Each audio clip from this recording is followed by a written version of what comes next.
देखो, मैं ये बात पहले भी कह चुका हूँ और दोबारा बोलूँगा कि अगर एक इंसान पूरी ऑनेस्टी के साथ और धैर्य के साथ एक क्लासिक पीस ऑफ लिटरेचर उठाता है और उसको पढ़ता है, कहीं ना कहीं वो डेप्थ देखना शुरू कर देता है एक एक लाइन के अंदर, और डिफरेंट थीम्स दिखना शुरू हो जाती हैं जो एक दूसरे के साथ इंटरकनेक्टेड होती हैं एक नैरेटिव के अंदर।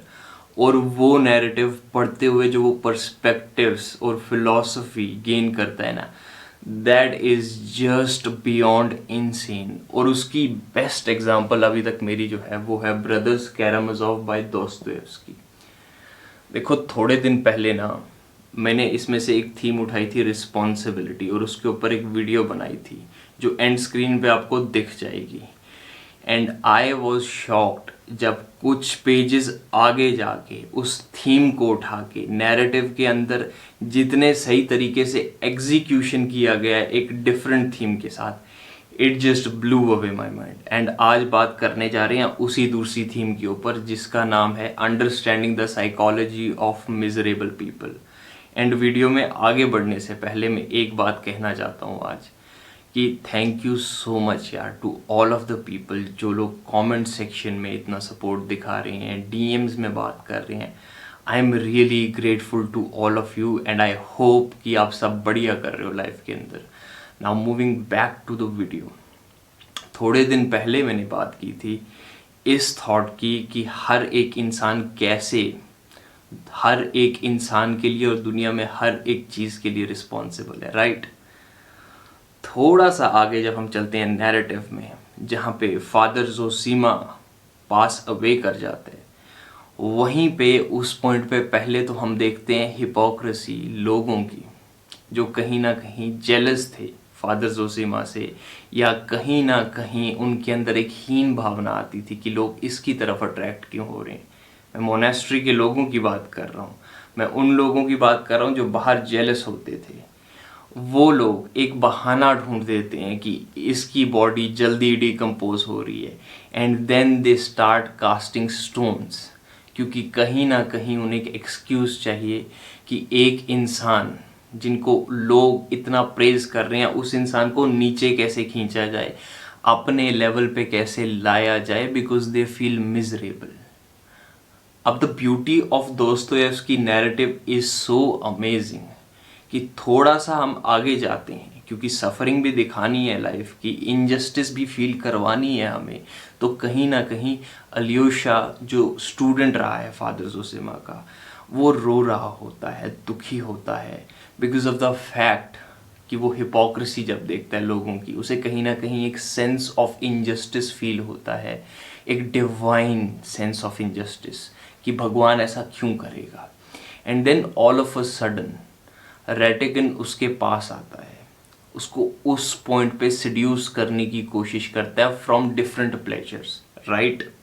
एंड कहीं ना कहीं वो देखता है कि इलियोशा का ये वीक मोमेंट है, एंड देन वो उसको ऑफर करता है कि मैं तुम्हें ग्रुशेंका के पास लेके जाऊंगा, she wants to meet you. अब यहाँ पे मैं तुम्हें एक्सप्लेन नहीं करूंगा, तुम समझ जाओ कि वो ग्रुशेंका के पास क्यों लेके जाना चाह रहा है। एंड इस पॉइंट पे अलियोशा बोल देता है ठीक है, हम जाते हैं ग्रुशेंका के पास। And you will see the joy on Rakitin's face. वो इंसान रैकेटिन, आई मीन सॉरी मेरे को उसका नाम अच्छे से याद नहीं रहता, बट वो इंसान खुश होता है कहीं ना कहीं कि हाँ, ये अलियोशा बहुत ही ज़्यादा डिवाइन बनता था, होलियर देन दाव बनता था, आ गया ना हमारी औकात पे, ले आया ना मैं इसको नीचे घसीट के। And you will C narrative जब चल रहा है तो वो कितना खुश हो रहा है। वो इसलिए खुश नहीं हो रहा कि ग्रोशेंका उसको पैसे देगी, दैट्स अ डिफरेंट थिंग। वो इसलिए खुश हो रहा है कि एक इंसान जिससे वो जेलस था कि ये इंसान इतना पायस कैसे है, उसको कहीं ना कहीं वो सक्सेसफुल हो रहा है अपने साथ नीचे खींचने में। एंड नाउ वो उसको ले जाता है ग्रोशेंका के पास।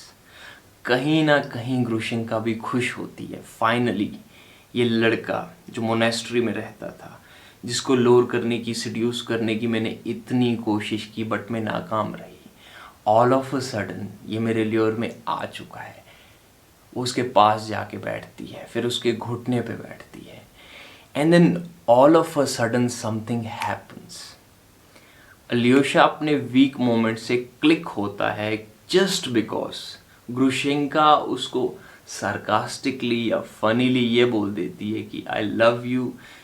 एंड वो प्रेम की भावना को इतनी डिविनिटी के साथ ले जाता है कि कहीं ना कहीं वो रैकेटन को डांटना शुरू कर देता है।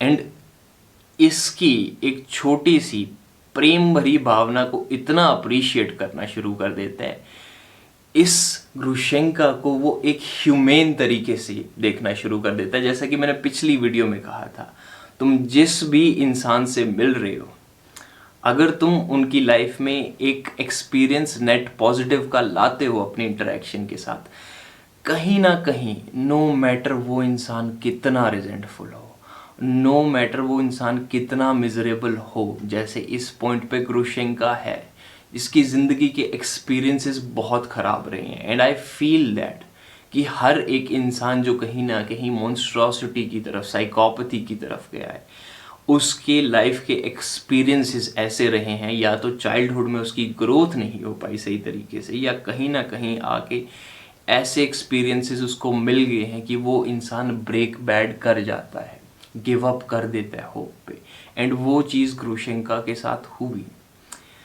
बट चाहे कोई भी इंसान हो, कितना भी मिजरेबल हो और दूसरे लोगों को नीचे खींचना चाहे, अगर उसको कोई इंसान, और ये मेरा इंटरप्रिटेशन है, ये मेरा मानना है, मेरी अपनी प्रैक्टिस से है, कि अगर उस इंसान को तुम ज़रा सा भी प्रेम दे दो और जेन्युइनिटी के साथ दो, चाहे वो इंसान कितना मिजरेबल हो, चाहे वो रिटर्न में तुम्हें ग्रेटफुल हो सके ना हो सके, बट द फैक्ट इज़ कि वो इंसान तुम्हें हार्म करने से पीछे हटेगा।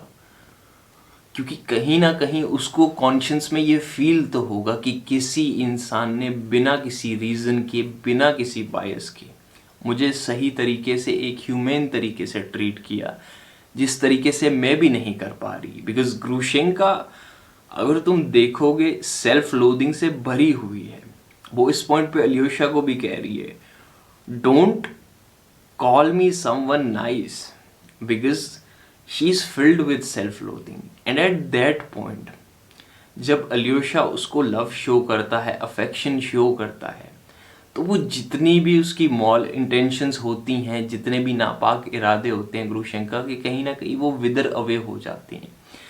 सो the point I am trying to make here is कि फ्योदोर दोस्तोयेव्स्की ने बहुत ही प्यारे तरीके से ये एक्सप्लेन किया है that all the miserable people you come across ना, कहीं ना कहीं उनके एक्सपीरियंसेस ने उनको ये बिलीव करवा दिया है कि दुनिया एक रैट्स नेस्ट है, भरी हुई है मिजरी से।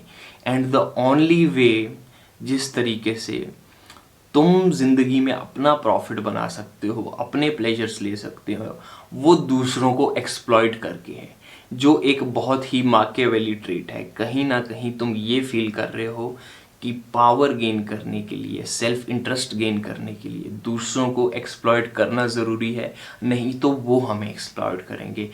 तुम देखोगे बहुत सारे ऐसे मेन होते हैं, बहुत सारे ऐसे बच्चे होते हैं, और बहुत सारी ऐसी वुमेन होती है ग्रुशेंका की तरह, जो कहीं ना कहीं हर्ट हुए होते हैं या इनसिक्योर होते हैं, और वो इनसिक्योरिटी हर्ट से ही डेवलप हुई होती है। एंड अब वो इतने डरे हुए होते हैं कि before somebody can exploit them, उनको ये डर रहता है कि ये सामने वाला इंसान मुझे एक्सप्लॉइट करे, उससे पहले मैं इसको एक्सप्लॉइट करूँगी या करूँगा। एंड यहीं से बुलीज, यहीं से so called toxic man, so called women sirens यहीं से डेवलप होती हैं। एंड आप इस एग्जाम्पल को और भी एलैबोरेट कर सकते हो। But the point I am trying to make here is कि जब वो किसी इंसान को अपने से बेटर करता हुआ देख रहे हैं, उनका रीज़न ये नहीं होता कि भाई हम इसको इसलिए नीचे लाएं क्योंकि हमारी इच्छा कर रही है। बिकॉज मिजरी सीक्स कंपनी, कोई इंसान अकेला नहीं रहना चाहता उस प्लेस पे।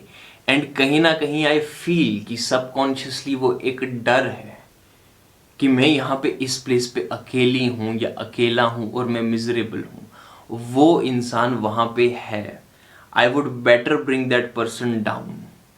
लेकिन मेरा ये मानना रहा है, और मैं आज अपनी फ्रेंड से भी ये बात कर रहा था, कि अगर तुम, and I am repeating my self, I know it, कि अगर तुम किसी इंसान से मिल रहे हो, अगर तुम कुछ और नहीं महज 4 वर्ड्स मोटिवेटिंग लविंग बोल देते हो ना उस इंसान को, there is a high possibility कि वो तुम्हें रिटर्न में, रेसिप्रोकेशन में कुछ बेटर नहीं दे सकेगा। एटलीस्ट वो तुम्हारी लाइफ से दूर हो जाएगा, वो तुम्हें हर्ट नहीं करना चाहेगा। एंड वो एग्जाम्पल यहाँ बहुत सही तरीके से ब्रदर्स कैरामजोव में अलियोशा के थ्रू इलस्ट्रेट की गई है, और आप ये एग्जाम्पल कंप्लीट नैरेटिव में स्ट्रेच होते हुए भी देखोगे। मे बी बहुत लोगों को अलियोशा नाइव फेथ लगता है, बट प्रॉबली वही naive faith, that hope of loving people without any hope of reciprocation, वो ही चीज़ एक है जो अलियोशा को स्टैंड आउट करवाती है।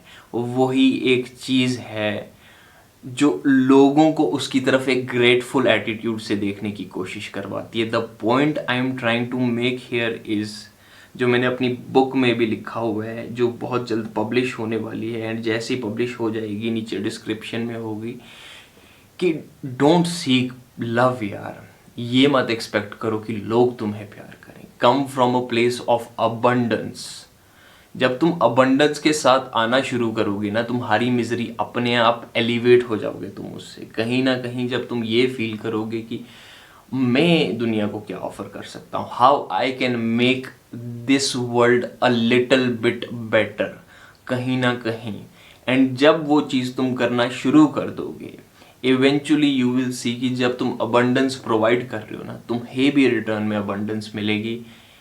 And on this faith when you will walk, कहीं ना कहीं यू वुड फील कि बहुत ही सही डिसीजन लिया, that I took this step. And obviously जैसे यहाँ पे अलियोशा को बीच में कहीं ना कहीं ऐसे चैलेंजेस फेस होंगी, ये जो फेथ है टू वॉक विद दिस निष्काम भावना ऑफ प्रेम, ये कहीं ना कहीं डगमगाएगा ऑब्वियसली, बिकॉज बहुत सफरिंग है दुनिया में। But it is up to you, क्या तुम चल सकते हो उस रास्ते पे।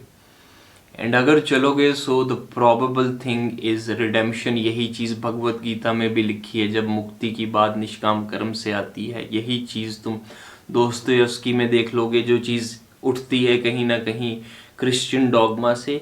सो it is something that you can take in your life and practice yourself, and you will see, जैसे गुरबाणी में कहा है, जिन प्रेम कियो तिन ही प्रभ पायो। With that being said, video पसंद आई तो लाइक करो, अपने विचार, अपनी बुक प्रोग्रेस कमेंट सेक्शन में शेयर करो, सब्सक्राइब करो ऐसी और वीडियोस के लिए, लिटरेचर, फिलॉसफी के लिए, एंड अपने किसी दोस्त के साथ शेयर करो जिसके लिए ये वीडियो वैल्यूएबल हो सकती है। I will see you in the next one. Till then, enjoy your life in the best possible ways, be reasonable, rational, read more, and peace.